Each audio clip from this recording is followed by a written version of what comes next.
রাতে ভোরের দিকে আসলেও পাবো। হ্যাঁ, রাতে আসলেও পাবেন। আপনারা 10টার ভিতরে আসলে ভালো হয় আমাদের।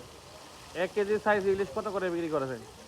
1 কেজি ওটা হলো ওজনের মাইপে আপনি দাম করে, ঠিক আছে? না, 1 কেজি সাইজের ইলিশ কত বিক্রি করেন? 2200, 2500, 2000, 1800, যার থেকে যেরকম, মানে আপনার মাছটা বুঝা দাম। মাছটা বুঝা দাম। জি জি, ছোট বড় আছে তো, আচ্ছা। দেখবেন, পছন্দ করবেন, তারপরে এলো এটা। আর ডিম ইলিশ কেমন দাম? ডিম ইলিশ ডিম ইলিশের এখন দাম বেশি। ডিম ইলিশের দাম বেশি এখন। এখন দাম বেশি, বর্ষার সময় দাম কম থাকে। আপনাদের দোকানের নাম কি? ইলিশ বল। ইলিশ বোস রেস্তোরাঁ না? জি। সর্বোচ্চ এখানে কতজন একসাথে এসে খেতে পারবে? একসাথে